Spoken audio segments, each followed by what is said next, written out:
My name is Ian Potter.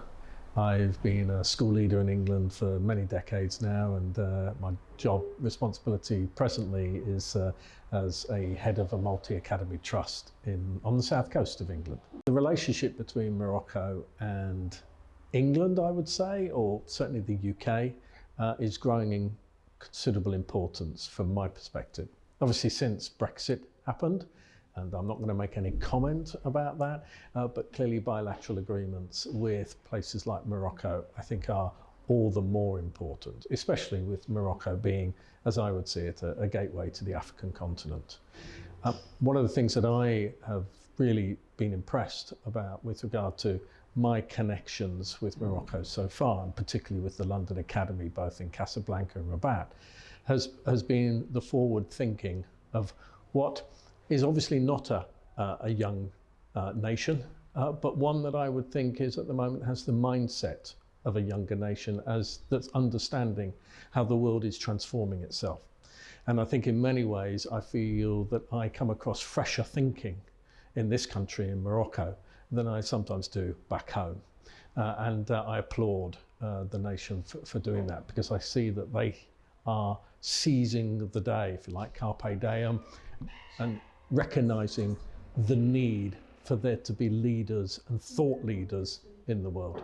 As a white British male, I always feel a little uncomfortable about talking about the importance of English as a language, mainly because of how ubiquitous in many ways it's become across the globe, and of course that relates back to the British Empire days. But I think if we can separate the importance of English from the historical context of how it's become a pretty global language, I think that in itself is significant. I wouldn't want to be pressing for an agenda that English is the all-important language, because I think we have to be very careful about recognising diversity within the world and having equity of esteem for the different way in which people talk to each other and the languages they use.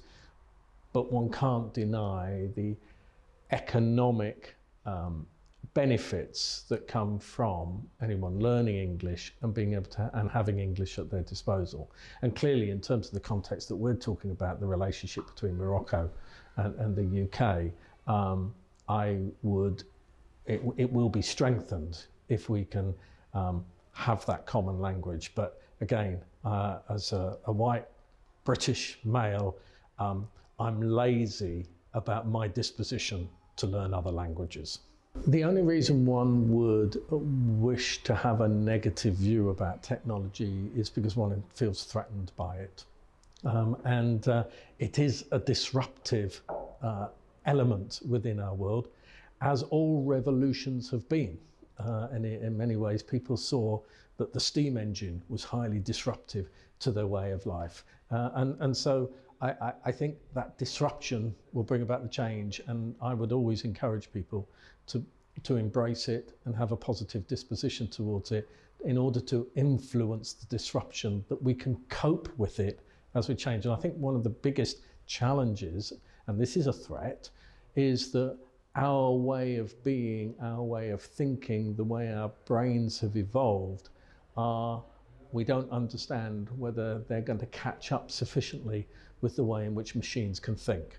And so either we are threatened and challenged by that and get defensive and get into, if you like, flight or fight mode, or we say, no, we have a responsibility to embrace the change and the transformation it can bring.